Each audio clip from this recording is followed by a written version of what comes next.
Want to be a part of these scary stories? Misfit Horror Discord server now available. Link in the description. Link in the description. Link in the description. Link in the description. Link in the description. This encounter happened a few years ago when I was a teenager in my small town. Since then, I've moved on to bigger and brighter things, but this story still amazes people whenever I share it. So, I figured I'd write it down. To understand it properly, you might need some context. I worked at a small, local gas station on the edge of my remote town. Honestly, the place was weird. Strange things happened there all the time. Sometimes boxes in the inventory room would fall over, whether due to some paranormal phenomenon or the massive mice we could never figure out how to get rid of. We often had run-ins with law enforcement, which usually ended with someone getting arrested or detained right in the store. On more than one occasion, my well-being was directly threatened while working there. Still, the job options in town were slim, and the co-workers were cool enough, so I stuck with it. It was a dim and raining day when I walked into work. I had just finished another tedious day of high school and was already over it, but no one wanted to take my shift, so there I was. The second I stepped through the door, I recoiled at the overwhelming stench of gasoline. The smell was everywhere. I went to ask my bosses and the morning shift crew about it, but none of them knew what was causing it. They just shrugged and told me and my co-worker to power through it. So I did. I got to my usual tasks, like refilling the slush machine, stocking chips, and serving the occasional customer.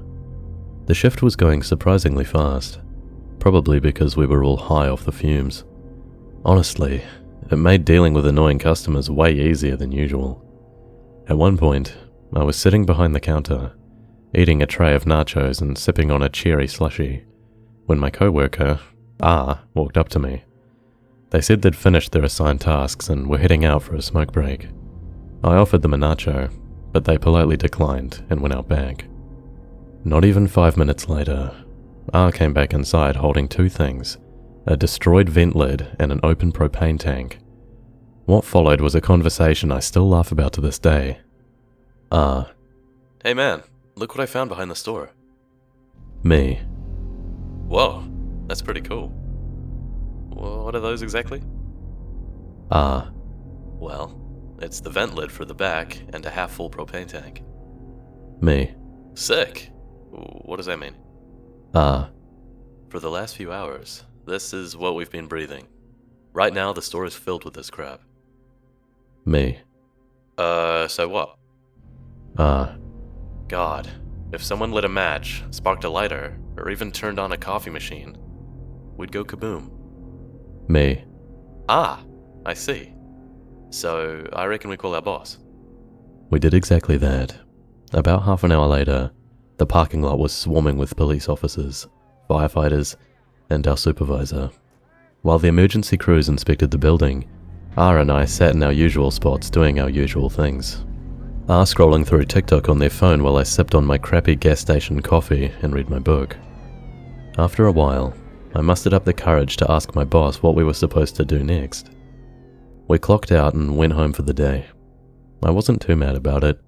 I already worked most of my shift, so I still got paid. Plus, I was high as a kite, so I couldn't stay bothered even if I wanted to. When I got home, I inhaled an entire pot of mac and cheese and passed out. I never found out who left the propane tank there, and to be honest, I didn't really care to ask.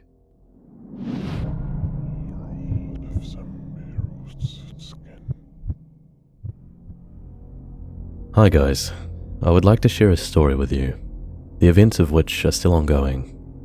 In 2022, I was mutually trolling a man. His name was Marshall on a social network. Things went too far, and by October 2023, this person had found out my address and a lot of my personal information. Naturally, I was shocked and decided not to interact with him anymore. But that didn't last long. In February, I received a paper letter from Marshall, which he personally put in my mailbox. The signature on the letter wasn't his. It was meant to make me think that the letter came from my ex-friend, whom Marshall claimed had come out as gay and was asking for my hand in marriage. The letter itself wasn't the scariest part. What really terrified me was the thought that Marshall might be outside my house, watching me. For months after that, I lived in a state of constant paranoia. By June, I'd had enough. I decided to take revenge. I used a paid service to dig up his personal information and wrote him a reply letter. Ironically, I sent it on his birthday. That probably enraged him because, for the rest of the summer, he bombarded me with letters and messages on social media. He had so many accounts that I couldn't block all of them fast enough. Things escalated further. He started waiting for me outside my apartment, sent photos of my windows, and even came by at night to look at them. By that point, I was seriously considering buying a gun. Unfortunately, where I live, the minimum age to obtain a gun license is 21, and I'm only 18. With no other options, I decided to attempt peace talks. I know it sounds stupid. I was terrified of meeting him, but I couldn't keep living like that anymore. One day, when he showed up near my house again, I armed myself with pepper spray and went out to meet him. To my surprise, the encounter went well. He actually seemed pleasant and interesting to talk to. We agreed that everything between us had been a misunderstanding. He even suggested that we be friends and collaborate in certain ways. Over time, he began to offer me moral support, and I found that I actually liked spending time with him. However, I noticed some strange things about him. Sometimes, he would suddenly switch topics and talk about bizarre or unsettling subjects. He also had uncontrollable outbursts of aggression where he seemed like a completely different person. I started to suspect he might have a split personality, but he hadn't done anything else to hurt me, so I tried to overlook his behavior. Recently though, something terrifying happened. He invited me to go for a walk in the woods. I naively agreed because, by then, I had gotten used to him. I didn't feel afraid to be alone with him anymore. The walk started out as normal. We were talking and walking when, all of a sudden, he stopped. He turned to me and said, "You've chosen a bad time to get lost, my friend." Then, without warning, he pulled a knife out of his pocket. It all happened so fast that I froze in place, completely caught off guard. He ran at me and knocked me to the ground. Instinctively, I fought back and managed to land a hard punch on his nose. He grabbed his nose in pain, giving me enough time to get up and run as fast as I could. As I was running, I heard him shouting after me, "It was a joke, come back. I was joking." Of course, I didn't believe him. That incident happened just a week ago, and now I'm terrified. What if he decides to take revenge on me? He knows everything about me, my address, my family, everything. I've been trying to gather my thoughts for days before writing this because I need advice. If you were in my place and all of the above had already happened, what would you do?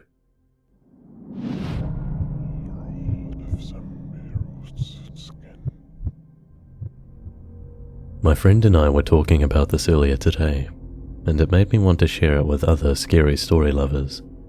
To this day, it's one of the scariest things that's ever happened to me. I'm going to refer to my friend in this story as Lola.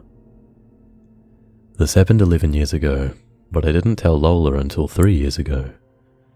I didn't want her to think that I, 33F, was crazy or make her scared of her own house. Lola and I went to culinary school together. She was a year below me, but through mutual friends and working at the same restaurant, we became friends. Close enough that we started going out in a nearby city and crashing at her house on the weekends. One night, Lola started seeing a new guy and wanted to spend the night at his place. After bar hopping and screaming our lungs out at a dueling piano bar, she brought me back to her house to tuck me in before heading to her new boyfriend's place. She shared a room with her sister, who was home that night. I was very drunk and fell asleep almost immediately. At first, everything was completely normal. In the morning, everyone in the house was getting up for school and work. We didn't have school on Fridays at our school. I woke up slightly and exchanged a few words with Lola's sister. There were 4 people getting ready and only 1 floor bathroom, so everyone was arguing and rushing. It was very chaotic and tense until everything suddenly went silent after the front door slammed shut. They had all left together and the house was quiet. My hangover quickly pulled me back to sleep, and I knocked out again. When I groggily woke up in Lola's bed, I sat up. The room looked slightly abstract and hazy. The hangover still had a hold on me. Then I woke up again. This time, I snapped awake, again in Lola's bed. I sat up and glanced around the room. It looked warped and hazy. I snapped awake again, still in Lola's bed. It felt like I was on a loop, but each time I awoke, my surroundings looked slightly off. I snapped awake again. This time, I saw Lola's mum standing in the doorway. Something about her was off, the way she stood, the way she stared. Suddenly, with a jolt, she staggered across the room, and her face twisted into a grimace. She grabbed me and started shaking and hitting me as she snarled and growled. I fought to shake her off, but I realized I couldn't move my body. I was in sleep paralysis. I knew I was dreaming and was fighting to get back into my body so I could wake up. As soon as I broke through and snapped awake, I instantly grabbed my bag from the floor, sprinted down the stairs, and ran out the front door. I jumped into my car and didn't even bother to turn on music or set my GPS. I was in a complete panic. I peeled out of there and sped off. 3 years ago, Lola joined me on a road trip after I decided to move across the country. She had moved out of that house, and her family had sold it. That's when I finally decided to tell her the story. Her response was, "That makes so much sense. She's a demon." She and her mum hadn't been getting along at the time, so she was only half joking. This wasn't the first time I'd had that experience in a dream, where I woke up repeatedly in my current surroundings but still in a dream state, on loop, until I woke up to another person being there. But this was the only time it was someone I knew, and the first time one attacked me. Thoughts?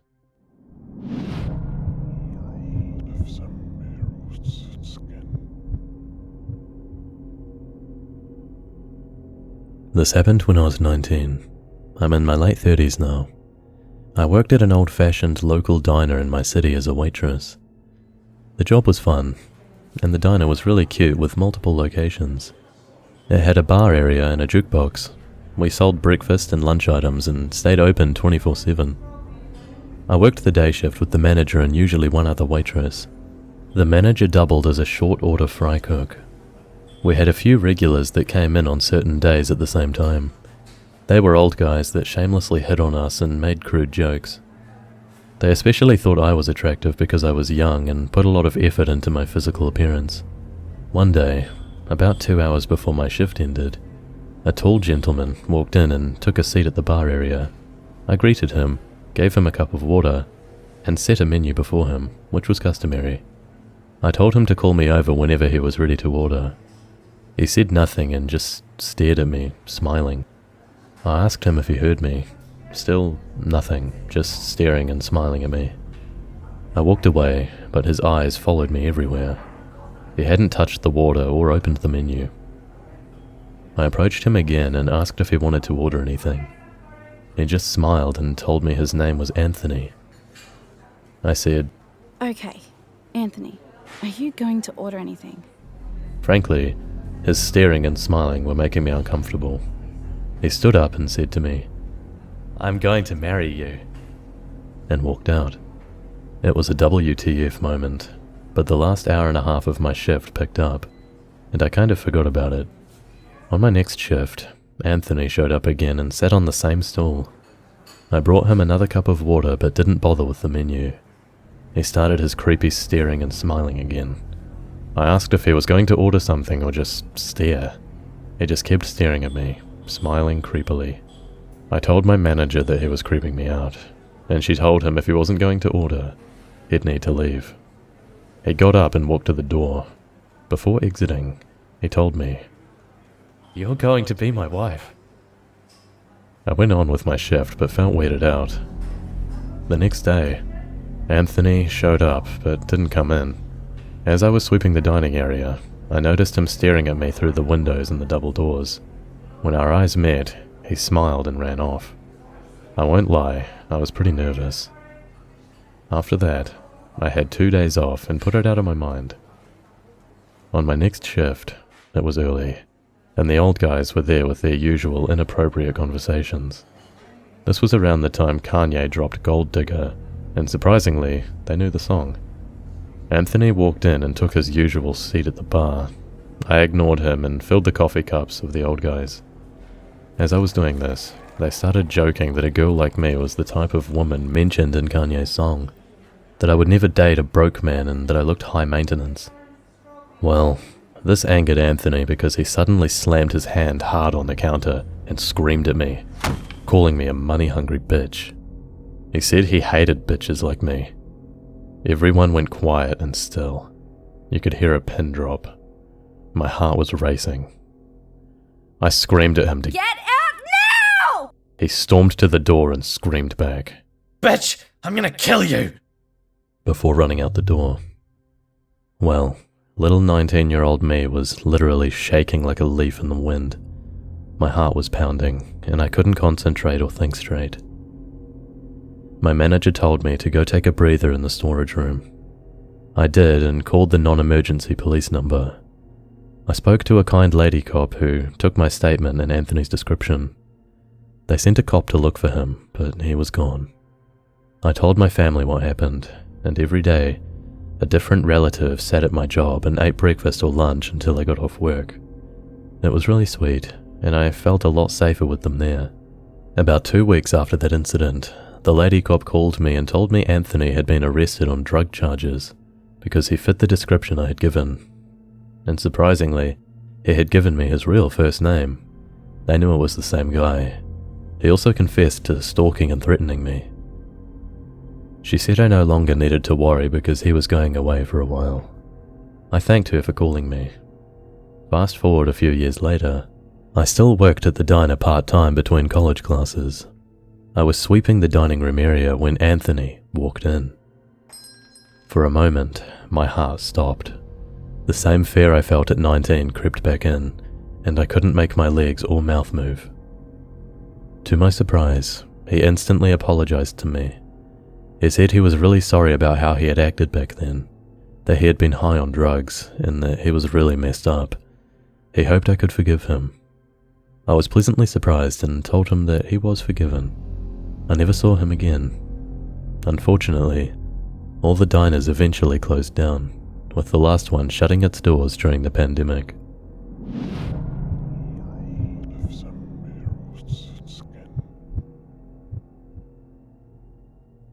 My wife and I used to take our toddler daughter to this small lake near our house, almost like a pond really. We'd picnic, swim, and just relax as a family. One afternoon, after we ate, my wife went for a swim while I stayed on the shore holding our daughter, just watching her.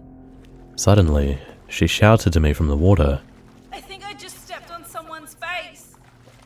At first, I thought she was joking, but she was clearly freaked out. She came out of the water pretty fast and looked shaken. She said she felt what seemed like an eye socket in the shape of a nose when she stepped on something soft underwater. I was going to go in and check it out, but honestly, something about it just didn't feel right.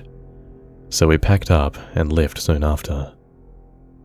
The next day, we saw on the local news that they found a missing boy's body in that same lake. Apparently, he had drowned a day or so before. The police said his body wasn't found when we were swimming, but honestly, we're not sure we believe that. The lake was small, and we think the body could have drifted, or maybe they didn't want to scare the public. My wife's fine, but we've talked about it since. We both agree that if she hadn't reached down to feel what she stepped on, or worse, if I had found it, things could have been a lot more traumatic.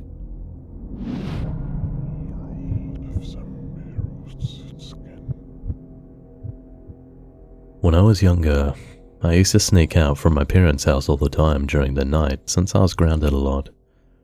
I remember I met up with a boy, nothing romantic, and we walked to a park that's quite far down a long road opposite my house until we got to a well-known woods area that had a park right at the front of it.